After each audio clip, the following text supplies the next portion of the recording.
Hey there, this is Nick, and in this video I will show you how to create a stunning children's illustrated book and then self-publish it on Amazon. So effectively, I'll show you how to go from this to this in about a couple of weeks. So I have a 9-year-old boy. His name is Mason, and Mason loves to make books. He loves to publish books, which he makes himself. And he comes up with the wording and the text and the illustrations. This is an Among Us book, by the way. And I love this book. I absolutely do as a parent. I love this book. But as you can see, it has tape. It's a bunch of loose sheets. And Mason and I thought, hey, we can do better. So we decided to publish a book together. And I will show you how you can do that yourself as well. Okay. So Mason and I published this amazing book, and you can do this as well, either to start a side business of publishing books or to fulfill a dream of yours to become a published author. So I'm going to show you how to publish a beautiful book in this video. This was my path. Take what makes sense to you and don't use what doesn't make sense. As always, 100% of what you see is lived experience. I'm going to share my screen with you nonstop, and you should be able to put this information to use right away at the end of the video. So these are the stages that it took us to publish the book. Next to each stage, I've listed who the primary drivers are behind the stage. So the book starts with an idea that then becomes a story. After the story, you would need to apply some sort of wireframes or sketches. And for this stage, I was lucky that a friend of mine is a game concept artist. The good news for you is that even if you don't happen to know conveniently concept artists, you can altogether skip the stage with the AI tools of Midjourney, and I'm going to show you how to do that later on. Then after that, we put together our first book draft. Mason and I again did the majority of the heavy lifting. After that came the illustrations. Midjourney AI was our primary tool. Then we created the publishing copy in Canva. And finally, we published the book on Amazon KDP, which stands for Kindle Direct Publishing. So I'm going to walk you through each of these stages now briefly. The first stage is the idea and the story, and this is driven by imagination. There's nothing replicable here. Ideally, you're the driver who would determine what the oomph in the book is. I have a question for you. Do you have a book inside you, and do you have a story to tell that's burning to come out?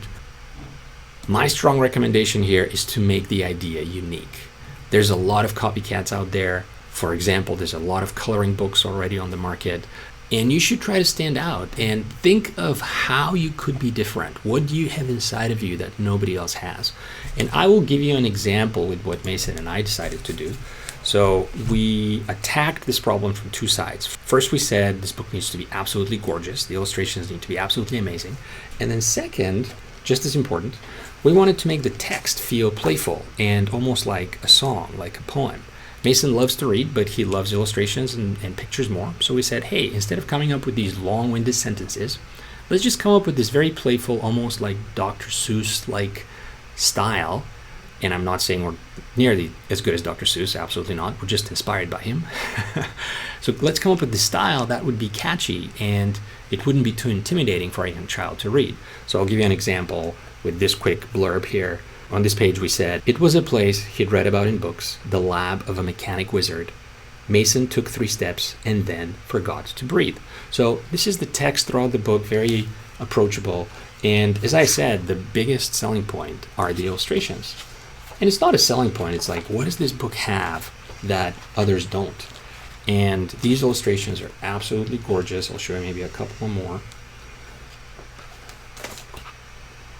There you go. You can see Tesla and Mason. And in terms of the idea and the story, let me briefly describe that to you.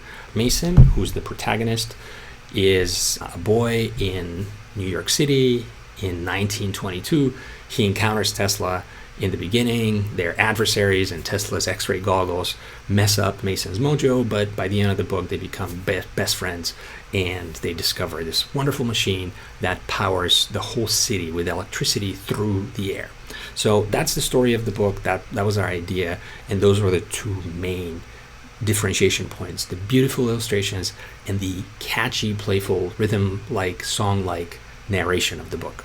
And the last point here is that GPT can help you as well. GPT is ChatGPT. It's a language-based AI model. If you have the good idea, but you're struggling to put it to paper and come up with the exact text, GPT will help you.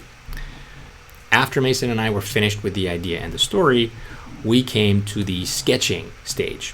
And the good news for you is that you can skip the stage altogether. This is an interim useful stage where you can describe with words very copiously and specifically what each illustration of the book should look like.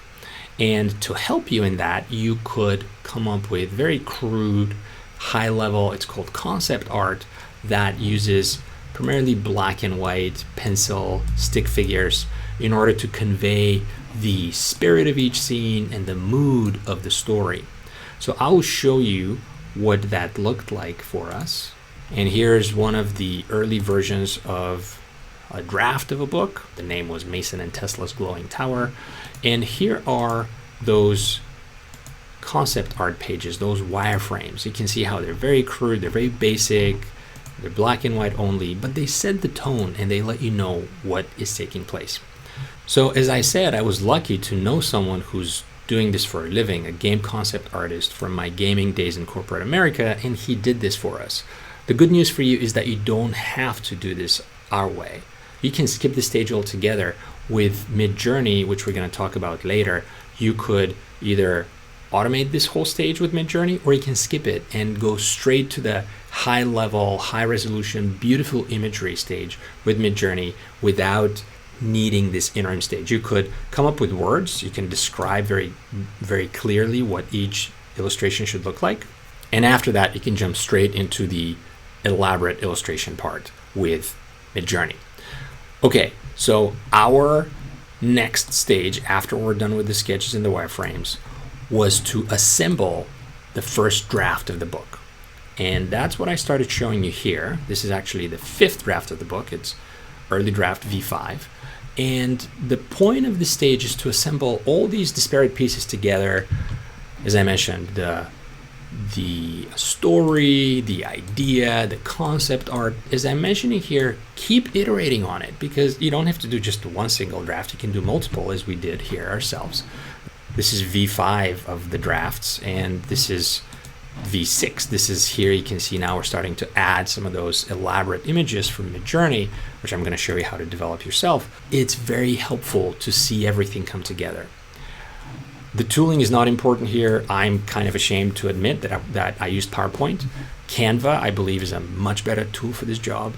One of the wonderful byproducts of this project for me was that I learned how to use Canva much more effectively than before, and now I go straight to Canva for my visual design needs. I think a similar metamorphosis will happen with you too. That's the point of the stage. Put everything together, keep iterating on it until you like what you see and until you're ready to commit to the final publishing copy. Okay, the next stage is the illustration stage, and this is where the handshake occurs. Before the stage, things are driven primarily by our creativity, and then after the stage, we kind of get outside of our comfort zone and we need to rely on tech tools like Midjourney AI and later on Canva to convey our imagination and bring it to life with these beautiful illustrations. And I'm going to show you how to do that yourself. Midjourney is the absolute state-of-the-art best choice for illustrations in AI. I will die on this hill. There are a lot of other AI agents out there. DALL-E is the image AI of OpenAI. Microsoft and Google have their own versions of image AI agents. Everybody under the sun has one. Midjourney AI is by far the best of them all, and I highly recommend that you use it. They're not paying me anything to say this. It's that good. So there's a learning curve and challenges. I'm going to show you exactly what these look like in actual practice. First, you need to go to midjourney.com and set an account. And you're going to go into your subscription panel. Unfortunately, Midjourney costs money. It costs about $10 a month, and then you got to pay tax. And it gives you 200 images per month for that money. So once you set up the account online, the tricky part with Midjourney is that you need to go to Discord in order to use it. Discord is Midjourney's user interface. And Discord is a community similar to Twitch or Reddit or Facebook in a way. It's primarily a community of gamers and creative people. That's why Midjourney chose it as their user interface. The way Discord works is you need to open an account on Discord, then you need to download this client and join Midjourney server. People set up servers and invite others to join their servers. And once you join the Midjourney server, you will then message the Midjourney bot directly with a direct message. You would DM them. And here's the Midjourney bot, and you start DMing with them back and forth. So that's the first tricky point. You need to install Discord in order to use it as the UI and communicate with the AI bot through there. The second tricky part is there's no drag and drop, there's no touchpad. The way you communicate with Midjourney is via prompting, via text prompting, CLI, command line interface prompting. And I'll show you how that works in a second. You preface commands with a slash, and then you type the command. And the command to create new images is imagine. And after imagine, you hit interval, and Midjourney is now saying, okay, I'm waiting for your prompt. And here you can paste your prompt. Here I have pre-generated one for you. And the prompt in Midjourney is very similar to a text-based AI, like GPT if you've used it, or Gemini. This means that you can use regular sentences and descriptive sentences. And in my case here, I'm attempting to render the profile view of a 9-year-old boy who's sitting at a street corner. He's very intense, under tremendous amount of pressure. He's sweating and focusing hard. And the setting, I'm telling Midjourney, the setting is New York City in 1922. So you can see a very open-ended text, just communicating with an AI chatbot. And the style is a warm 2D illustration for a children's book. Okay, now at this point, you can provide additional command prompting. Those commands are prefaced by 2 dashes. And here I've listed a few parameters, --Niji6. Oh, I shouldn't do that. Niji6, this is a preference in Midjourney that conveys the results in an anime-like fashion. Then --S250, this is the level of how stylized I want these images to be, from 0 to 1,000. And the most interesting part here that I want to show you is --Cref followed by a URL. The Cref stands for character reference. And if I want to depict the same character in multiple environments, poses, so on and so forth, different illustrations in my book, I need to anchor that character to a character reference. And in Midjourney, if you provide the URL of that character as a reference, the resulting outcome of every new prompt would be tethered, would be anchored to that character. Let's see what Midjourney produces. In this case, we hit enter, and it's starting to do its magic. And there we have it. So there's this boy, the 9-year-old boy, and all these images look similar because they're all referenced to the same character. And it's a semi-profile view, and the boy appears to be angry and mad and intense, but not really, right? And that's the challenge with each of these image AIs, that it takes several tries until they capture the nuance of your message, if at all. Midjourney is going to provide you, much like other image AIs, it's going to provide you with 4 versions of your prompt, 4 outcomes of your prompt. The coordinates here are positioned as 1 in the upper left-hand side, 2 in the upper right-hand side, 3, 4 in the lower right-hand side. So if you want to upscale each of these 4 images, you hit these buttons, U1, U2, U3, U4. If you want to vary them, if you kind of like them but not really, and if you want to vary them, you can do the same. If you want to start from scratch, you can hit this recycle button, and Midjourney is going to do it all over again. Now, in my case, let's say, okay, I kind of like this character, this image first. So it's U1. This boy kind of looks upset, maybe the most upset out of all the other ones in my view. Okay, let's show me U1. And now at this stage, I can edit the image even further. I can push the image with this button to the right. I can push, to the left. I can push the image to the right with this button, up and down. I can zoom out. I can upscale. If I'm fine with this image as is, and I say, great, this is my final product, I upscale, subtle, and it would provide me a high resolution version of the image.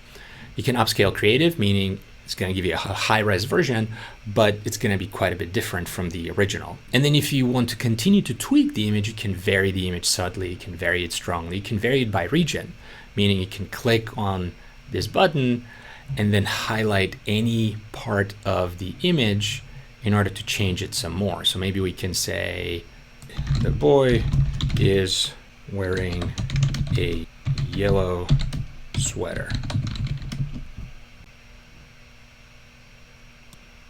Aha! And you can see here how the original version was this green sweater, and here Midjourney attempted to take into account our prompt, and now this character, let's do U1 again, looks much more yellowish. Okay, so that's how you work with Midjourney. And once you've generated the images as you like them, you would upscale them and you would download them in order to use those images in the final book. Another aspect of Midjourney is that once you've been generating your images and illustrations in Discord, you can always go back to your browser. If you click Create, you can see all the images that you have generated. This is Midjourney keeps track of our prompting in the browser version. This is the character reference that I can specify for Midjourney to anchor to. And you can specify any image to be your character reference. Right click on the image, share and save, and copy image URL. And with that image URL, you can then go back to Discord and paste it in your Imagine prompt as a cref. So that's how the process works. Going back to my talking track, as you can see, there is a learning curve, particularly the Discord UI and the command line interface command prompting takes getting used to.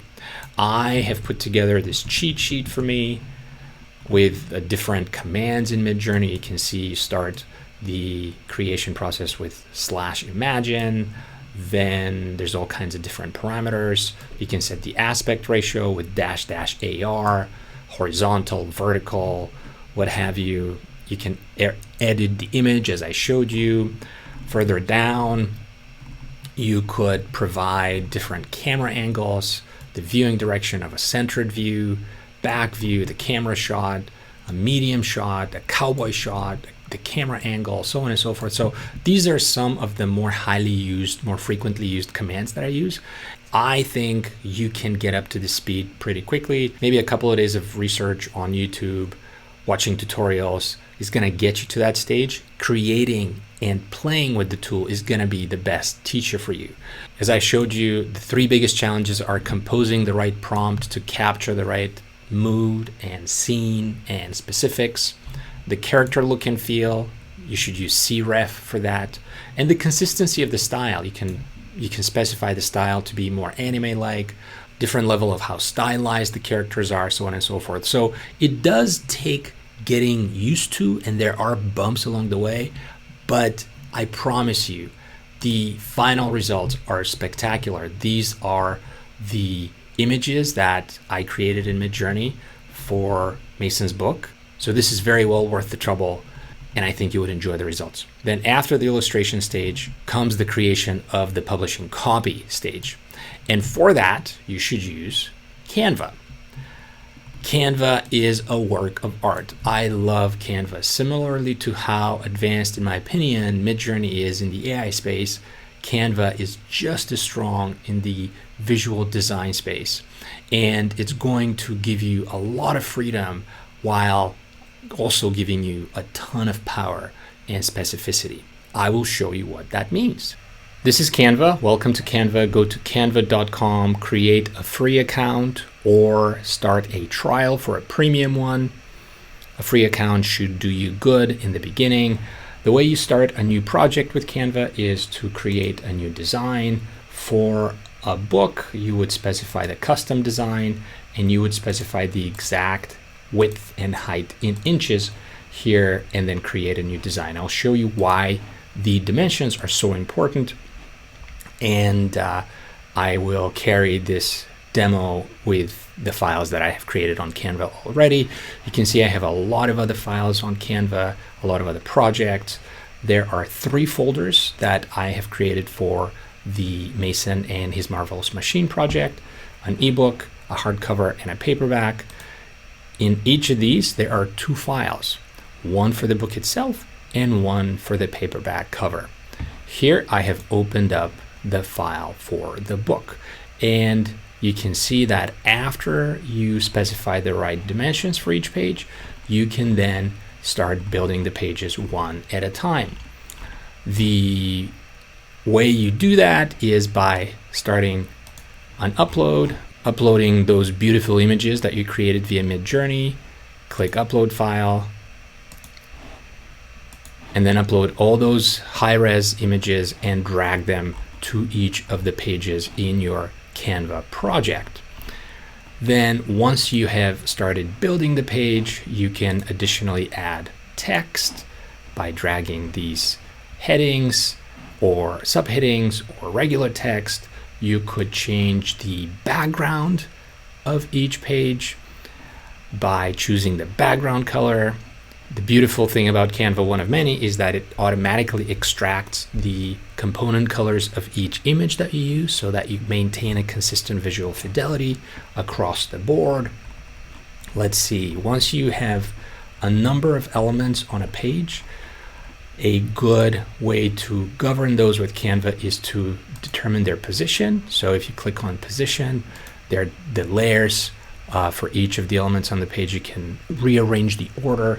For instance, here you can see how against the backdrop of this darker image, I have chosen to add a light bubble that would help the text stand out. Also with Canva, you can see how you can spread one image from Midjourney across 2 separate pages. You could edit images as well. If you hit edit image, highlight the image, then edit it. Canva has its own set of AI functionalities, like remove the background, erase different parts of the image, replace elements of the image with other pieces, expand to the right or to the left. You could use their AI tooling, but they're not as complete as Midjourney's. Canva's strength is in its design powers. Once you've started making good progress with each page, you can flip to the grid view, and in the grid view you can see your entire book. You can add pages, you can change the name of each page, so on and so forth. Once you're done with creating your project, with creating the book and editing each page to your liking, you would hit the share button in the upper right hand side and download the project. Hit download. That would be the file of the book that you would upload with Amazon Kindle Direct Publishing. Let me go back to my talking track and run through these really quickly if we haven't touched on them yet. Canva is definitely a work of art. Canva is flexible enough to meet all of Amazon's technical requirements, and we'll talk about those shortly. You have to create different files, different copies for each edition of the book. In our case, we decided to publish a paperback, a hardcover, and an ebook. That means that we had to have 3 separate files for each book. And in addition to the book, we had to have a separate file for the cover as well. Last but not least, you have to be careful about the margins and bleed. And that's where I'm going to start jumping in between the publishing copy section and the publish the book section, because the two are tightly interwoven. When it comes to publishing the book, you need to go to kdp.amazon.com. The good thing is that you don't need to create a new account. You can log in with your Amazon account, existing Amazon account, and open an author profile on KDP. When you do, you're going to see your bookshelf. I have several books here published, as you can see, Mason and His Marvelous Machine, ebook version, paperback version, and the hardcover version. So I have started tinkering with the paperback setup here to show you how that works. You would go to the big yellow button called plus create. You hit that in order to create a new project. You choose which version of the book you want to start with. Let's say you want a paperback, you click paperback, and then you specify the information for each of those editions. I will show you what those look like in one of my existing projects. So if I choose the paperback version of Mason and His Marvelous Machine, we start with the paperback details. Here's where you're going to specify the book title, the subtitle, the author name. We've used pen names for both me and Mason. Mason's pen name is Sam, Mason in reverse. You would provide a description for the book, then certify that you own the copyright, specify categories and keywords. Those work like tags. After you're done completing the section, you get to the paperback content tab. You would assign an ISBN number to the book. Amazon's going to give you that for free. ISBN is a unique identifier for each book. And then you come to the print options, and those are tricky and you need to pay attention here. The specific details you need to worry about are the trim size, the bleed, and the margins. I'll show you how those work. So you would look for something like KDP margin requirements, and Amazon has published a help file here. You would scroll down to the section with the trim size specifications, and here you'll see how for paperback and hardcover, based on the trim size and the number of pages and the quality of the print, Amazon gives you different dimensions for the books that they support. So for the paperback version, I have chosen 8.5 inches by 8.5 inches in premium color ink and white paper. 94 pages is the length of the book. It fits within those specifications. Next, I need to decide if I want my images to be bleed or no bleed. No bleed means when the image stays inside the margins on the page. Bleed means when the image spills over those margins. For an illustrated book, bleed is the only good choice. Once you decide that you want to go with the bleed option, you need to look at the page size with and without bleed. So you want to look at the page size with bleed, locate the size that you've chosen for your book. 8.5 by 8.5 is the one that I've chosen. So with bleed, this means that I need to specify the dimensions of 8.625 by 8.75. That's where Canva shines. Again, if I go back to my Canva files, there you see the book file is 8.625 by 8.75 inches, and you would specify the dimension that corresponds to the trim size that you've selected to publish on Amazon KDP. Okay, then you have to worry about margins. Margins is the frame around each page which doesn't lend itself to printing, or it could spill over the print area. So you need to assign that very carefully for each page and make sure that no critical information encroaches in that area. So let's see what that needs to be. For outside margins with bleed, you're looking for at least 0.375 inches, and that is how you would specify this margin inside Canva as well. So once you have figured that out, you would upload the manuscript file. I showed you how you save the file of the book through Canva, and then you upload it on kdp.amazon.com. The last step is to take care of the book cover. The book cover is a separate file inside Canva. You open that, while at the same time you use the cover calculator criteria that you want. By 8.5, and the page count is 94 in my case. Calculate dimensions. Here are your dimensions. You can download a template as well, and with this template you go back to Canva, you upload the template like I showed you, and you place the template on your cover page file. Then you would arrange the size of this file and the elements inside it to correspond to the template. Another beautiful part about Canva is that they have a lot of templates available. So you could look for a children book cover, and lo and behold, all these beautiful templates you can use in order to design the font, the location of the text, any other element, any other aspect of the page. Canva is going to help you with that. Once you're done, you share, you save the file, you flip back to Amazon KDP and upload your cover file. Once you're done with all of this, Amazon's going to want you to declare if you've used an AI agent of some kind. In my case, I've said yes, I've used Midjourney. And the beautiful part about KDP is that it's going to let you preview what you have. Amazon is very forgiving in this regard. Don't worry about making a mistake. The interface and the whole flow is going to give you the chance to correct your mistake if it happens. Once you're done with the content section, go to the rights and pricing. Here you have to specify where you want Amazon to sell the book on your behalf, all territories or individual territories.